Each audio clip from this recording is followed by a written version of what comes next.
Welcome to Pharmacy View Podcast, where we provide regular interviews with pharmacists and key people within Australian pharmacy and the associated global industry. In this stream of podcast episodes titled RX to Riches, we delve into the evolving global pharmacy landscape, exploring the challenges and opportunities, and examining the current state of retail pharmacy across the globe. With each guest, we discuss the hurdles they face and the potential growth areas that may shape a brighter future for your pharmacy or industry-related business. I'm your host, Michael Alexander, pharmacist, digital health enthusiast, and co-founder of Audirie, an AI-powered communication intelligence platform serving the healthcare industry across the globe. My guest today is proudly brought to you by Shopfront Solutions for all your shelf and digital marketing needs, part of the Arion Technologies Group. Welcome to part 2 of our 2-part discussion with Kerri Barwick. I hope you enjoyed as much as I did. That happened in our RTO, and then I saw the demo of your AI tool, and I thought, this is what we need to do to demonstrate performance. The learner sits down at a computer, a customer comes up in front of them and they speak to them, and the customer speaks back as it would in your retail setting. So for me, it was a really good solution, and I think the learners are finding it fun, sitting down, writing pages and pages about how you served a customer. Our learners would get through all the fun, interactive online stuff, multiple choice questions, and then hit a wall because they don't want to fill out pages and pages of writing. They're people. That's why they work in pharmacy. So I knew this would be a great solution from the learner's perspective, from them being able to get through the course and to meet the compliance obligations. So that's where this started. And then as things progress with our prescribing courses, I knew that pharmacists would really, the feedback that you can get from it too is just so valuable. There's nothing else like it that I can provide through my trainer assessors doing a verbal type assessment like that. So giving that sort of not just that communication feedback, but what we've developed and extended it now to for the pharmacists around the clinical perspective is there's nothing else like it. There's no way I can provide that value in another way. You've recently launched an AI-powered training simulation platform called Audirie. I know this because I am one of the co-founders of Audirie, so full disclosure. And but I wanted to know from you, what motivated you to start to integrate artificial intelligence into the training programs of the PSA, which is not only an Australian first, but really is a world first for the pharmacy industry. So take me through your kind of decision-making and your rationale and, where do you see this going? Well, I do have to keep reminding myself that it is world first when we're coming up against some hurdles, because there's certainly barriers when you are leading the industry in such a way. So it was really an alignment of the stars. For us as an RTO, we're constantly having to review our compliance and validate our assessment tools and make sure that everything meets certain standards. There's very high standards for us to meet.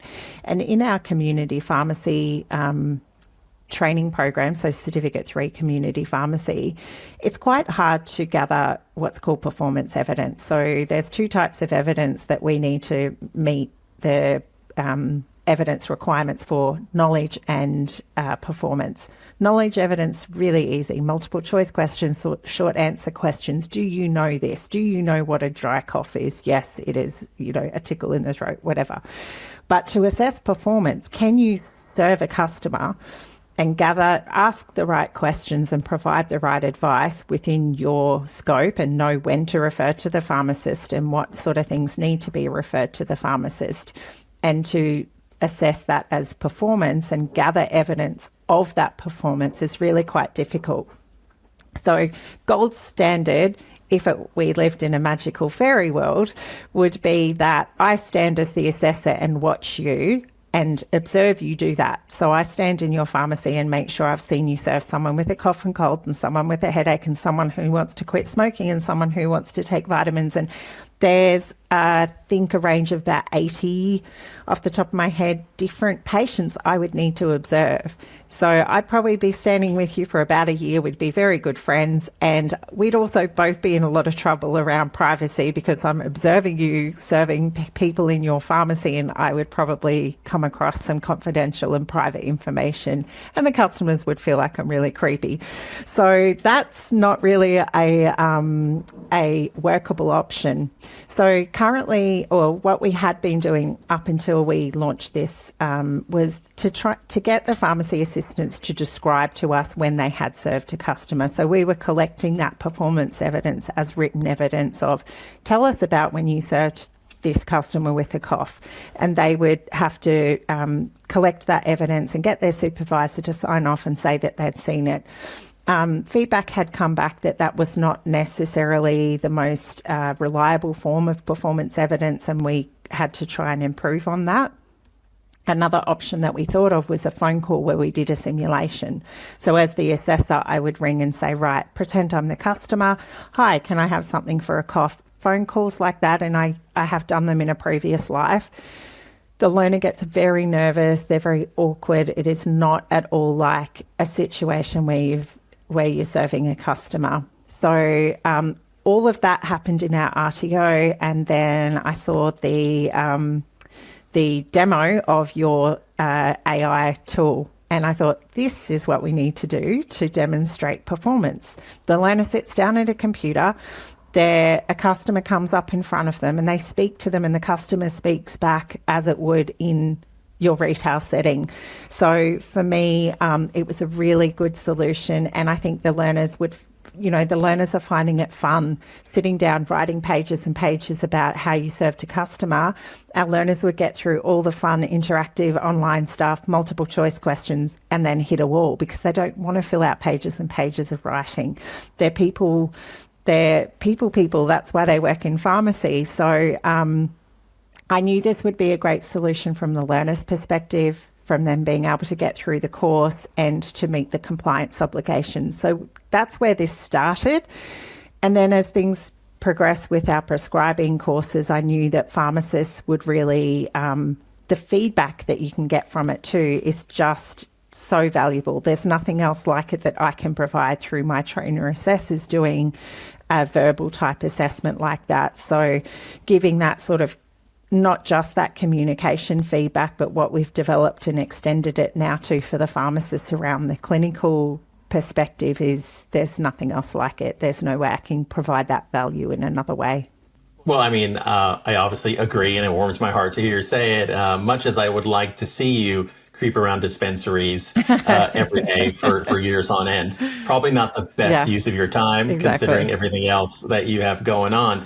And so you mentioned some of the, not only that problems AI can solve, but also some of the benefits, the extra benefits like the feedback, which is objective, for example. So the AI doesn't know you, doesn't really care about you. It's just going to give you objective feedback. And it's not trying to be nice, right? It's very hard to give that sort of constructive feedback, particularly from pharmacist to pharmacist around their communication. And in our profession, and particularly as the scope is expanding, the communication skills are absolutely critical. So to be able to, you can have the best clinical knowledge in the world, but unless you can pass that information onto a patient in a clear and concise way and hear what they're saying and react to what they're saying, that clinical knowledge has much less value than if you've got those communication skills. So for pharmacists to be able to get that level of feedback on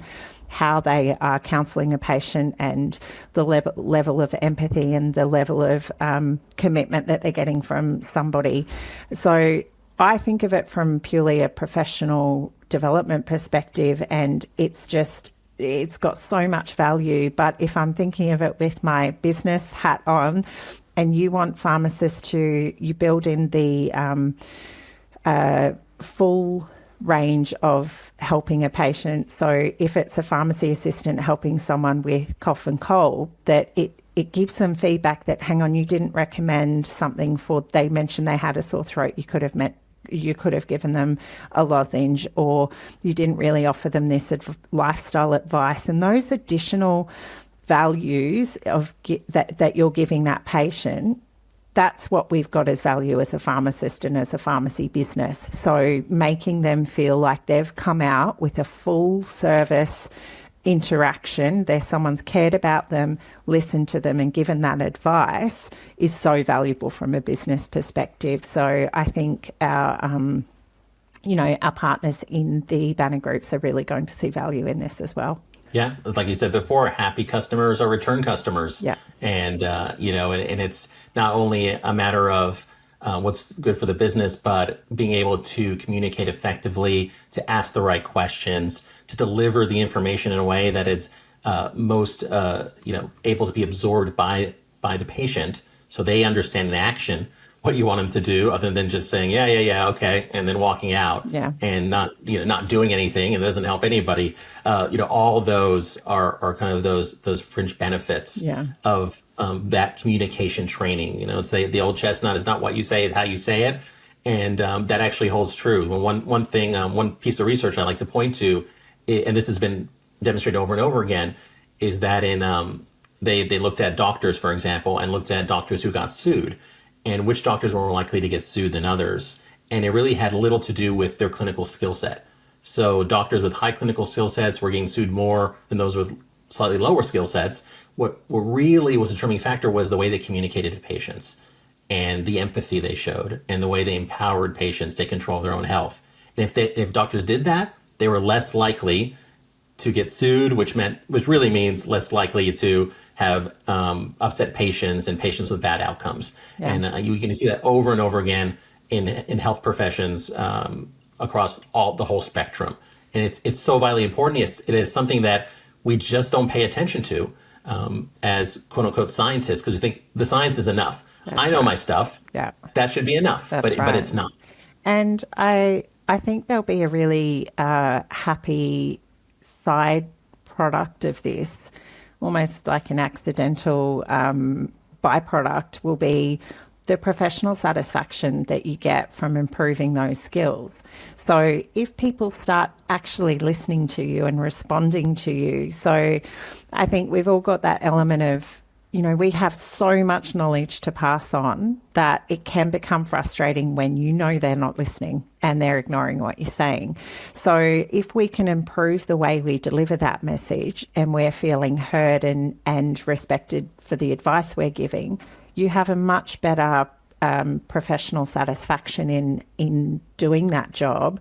And I think this is a way to help people get there and help deliver that information in a way that it will be heard, which, it's much nicer at the end of the day to think you are making a difference to people's health and their health outcomes by passing on the knowledge that you have in the appropriate way. So I'm hoping that will be a really nice byproduct of this training too, is that pharmacists will have a high level of satisfaction because they are feeling heard. Absolutely. I think that's a huge part of it.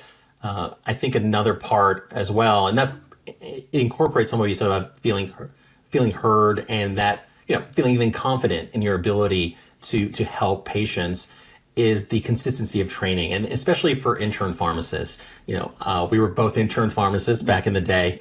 Not that long ago. I'm still an ECP by the 10-year standard. I'm hanging on to it for my full 10 years. Well, let me talk. I'll talk about myself. Then, as a long time ago, when I was an intern, I had a preceptor who, I'm not going to name and shame him, although I could and probably should. But it was a preceptor who I only overlapped for a short period of time, thankfully. But he was just somebody who would not empower an intern, who would belittle you if you made a mistake, and and I think one comment he made to me, and it was literally a week in to my internship, was, well, I don't even understand how you graduated. Universe, how do you even get your degree? You don't know anything. And it's not the most empowering language. Not very uplifting. Not very uplifting, right? Exactly. To an intern who's already going in with low confidence and trying to prove themselves. You're nervous. It's scary when you first start. Oh, very scary, very scary. Yeah, and I went to a busy pharmacy, and it's a steep learning curve, and a lot of interns, I'm sure, who are listening, and previous interns who are now pharmacists can sympathize.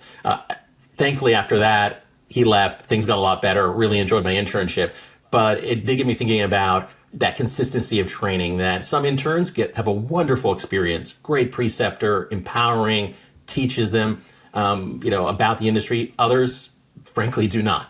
And having a platform which incorporates all of what we're talking about here in terms of clinical training, communication training, and AI to deliver this type of feedback and to give you an opportunity as an intern to practice counseling in a safe, controlled environment where you're dynamically interacting with an avatar and boosting your skills and confidence.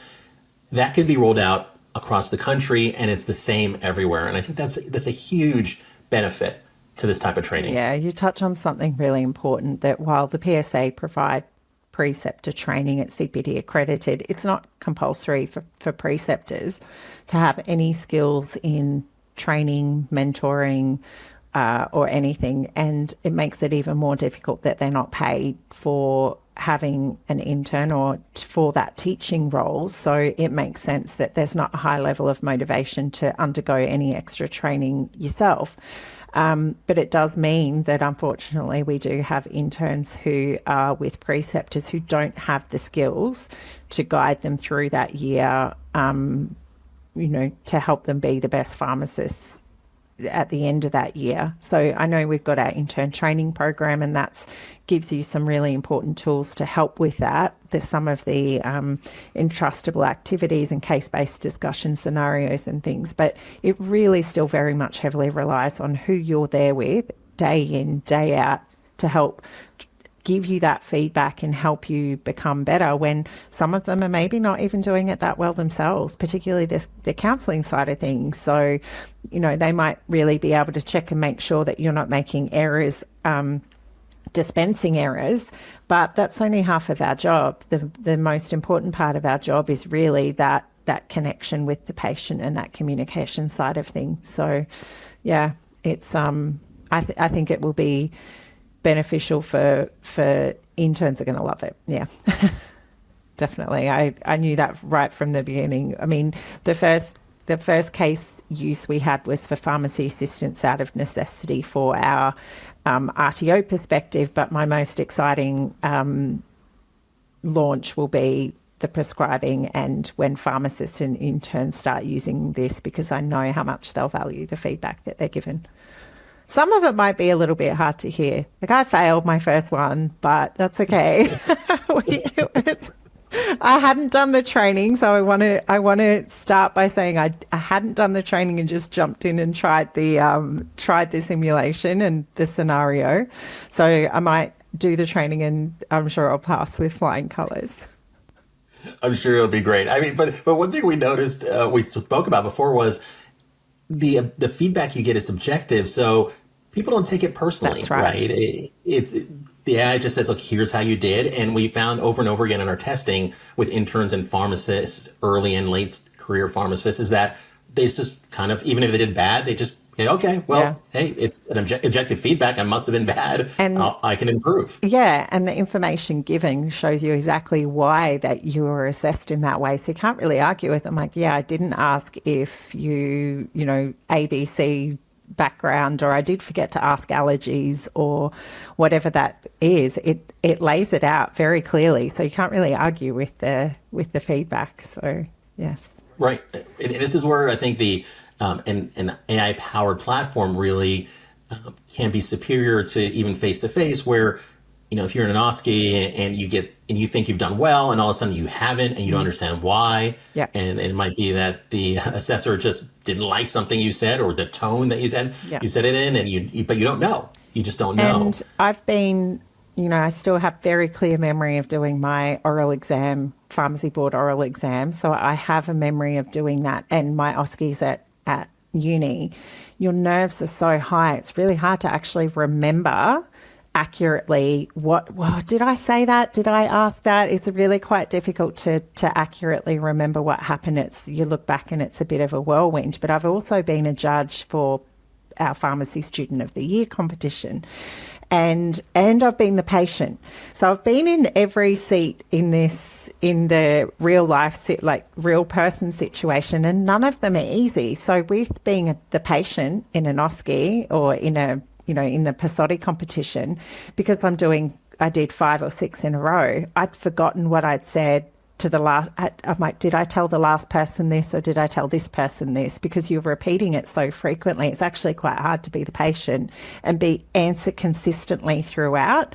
So you want to give them enough information but not lead them and not be closed off, so you're not answering the questions appropriately. So it's actually I found it really challenging to be the patient, and to be the judge is really hard. So we did up a spreadsheet to try and cover all of the questions that you need to ask. Have you had this before? Do you take other medications, other health conditions, allergies, blah, blah, blah, blah, blah. And you're madly trying to find it on the form and go, did they ask that? And same thing, was that the last person or was that this person? And to reflect back is really difficult. So I think every aspect of that assessment is, there are some things that are much improved with it being, you've got a transcript, you've got a recording, you've got exactly which questions were and weren't asked, and there's no reliance on that, on your memory and on that situation. So yeah, I've been in every seat. It's not easy. Well, what we like to say is that every revolution has those who resist the revolution to the bitter end. Yeah. So this might be a little bit of a touchy subject, so feel free to disclose as much as you like. But what have you learned from some of the pushback you've gotten on delivering learning that incorporates AI? I think the biggest challenge is people trying to understand what it is and what it is not. So I think some of the early comments are fair. There's sometimes a delay while the avatar's waiting to the avatar's responding, and that is a little bit unnatural. I know that we're working on a solution for that, but in my mind, I think watching the PSODI competition is probably the closest I've come to watching a range of OSCE style, that sort of interaction in real life. And none of it's real life. It's all a bit awkward and weird, and particularly if it's not a subject that people are naturally comfortable talking about. So I know PSODI, I think for the NAPSA wildcard, was it 2 years ago, we did, I think it was thrush. And yeah, I was the patient and it was awkward and weird. So I do get that it is an avatar, it is not a real person, but either is the patient in an OSCE scenario. So, but I think also just it's really hard for people until you've tested it multiple times to see how far the capability goes. So I think people perceive it to be that we've fed it a series of questions and it's got a set series of answers, and that's very much not what this is, and it's much smarter than that. So the example I know that we've been through when we first started testing the oral contraceptive scenario was that I know with the trial, you need to make sure the patient's aware that this is a paid service before you start the consultation. So I asked the avatar, the first thing I said is this is a paid consultation, is that okay with you? And she said, yes, that's fine. And we hadn't programmed her to say that. So you didn't know that was a question I was going to ask, yet she was still able to answer that question appropriately. Also, when we've sort of really been trying to test the boundaries of, well, what would she reply to this? So you may ask it some questions you most certainly would not ask it. Well, I really hope a pharmacist wouldn't ask a real patient with, assessing the sexual health and history taking is, how many partners have you had in the past 2 years, and what are their names? So she just said, I'm not comfortable to give you that information. We didn't tell her to say that. It wasn't programmed to do that, but it's smart enough to know what a reasonable answer would be in that situation. So I've been really impressed with, and I think we had one where someone spoke to her in Italian, because she was Italian, wasn't she? Was that our aged care patient?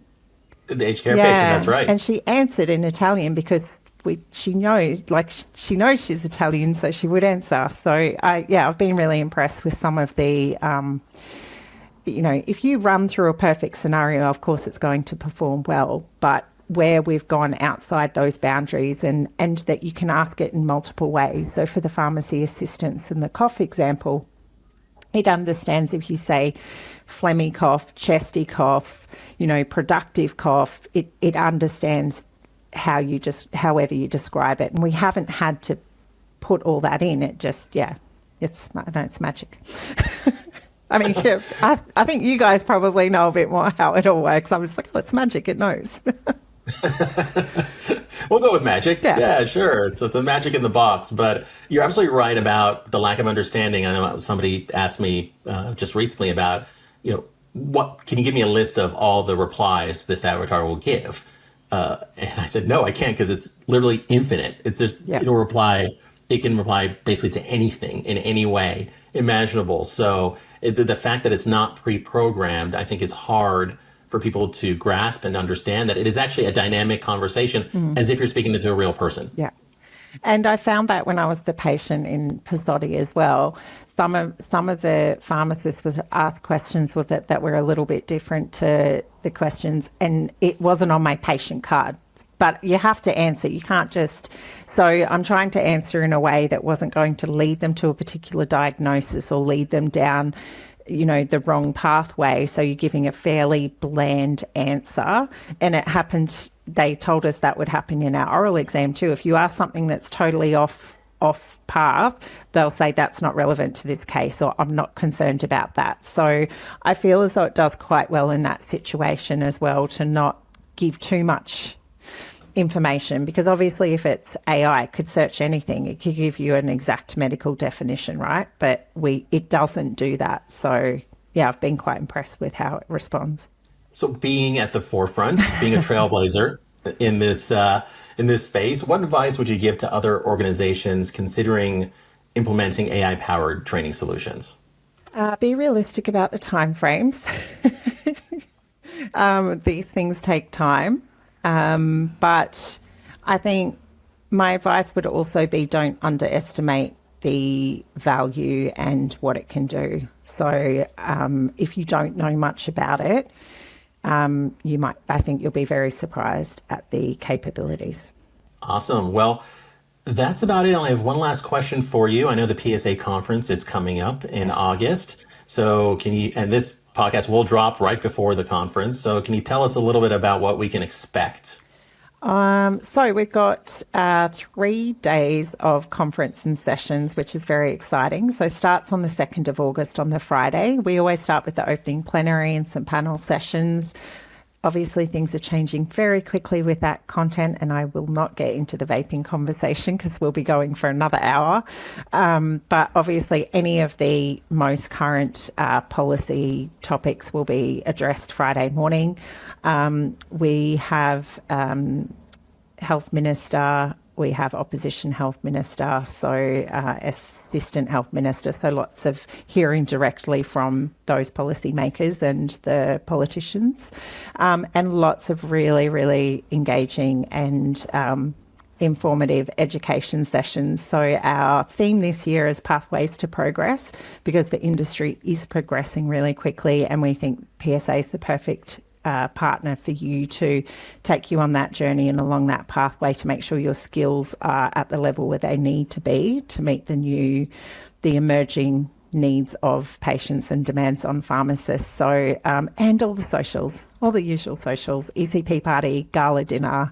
I know I have to talk about education first because that's my job, but it's that I always, particularly when I talk to ECPs about our events, I feel like I'm being a salesperson talking about the networking value, because it sounds, if you haven't experienced it, it sounds like a sales pitch, but truly the networking and connecting with your peers is so valuable in these conferences. Particularly community pharmacy can feel really isolating and like you're the only person coming up against all of these hurdles and problems and feelings that you're having working day to day.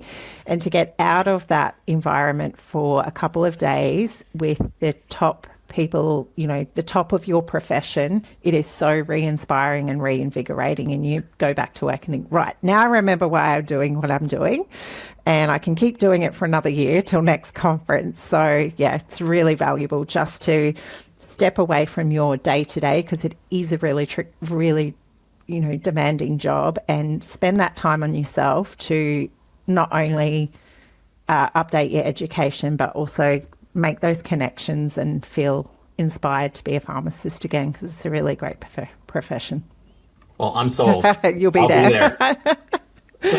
I'll be there. So it's August 2nd to 4th, yes. right? Yeah, in Sydney at the ICC this year. So we've got a new, bigger and better venue. It's very exciting. Fantastic. Well, I'll definitely be there. And I will be sharing a drink with you at one of the social functions, I'm sure. Yes.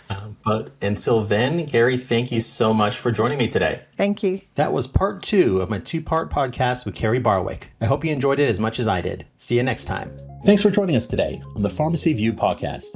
And don't forget to like, share, and leave a comment if you found this episode of value or have any feedback. Podcast episodes are promoted through social media, LinkedIn, YouTube, and major podcast mediums. And each episode can be found on the Pharmacy View webpage with links to guest contact and business details. If you're a pharmacist or industry support supplier and would like to join us on an episode, send us a message through LinkedIn or complete the inquiry form on the Pharmacy View webpage. I'm your host, Michael Alexander, pharmacist and co-founder of the communication intelligence platform Audirie. On behalf of Shopfront Solutions and Arion Technologies, thanks again for joining us today on the Pharmacy View podcast.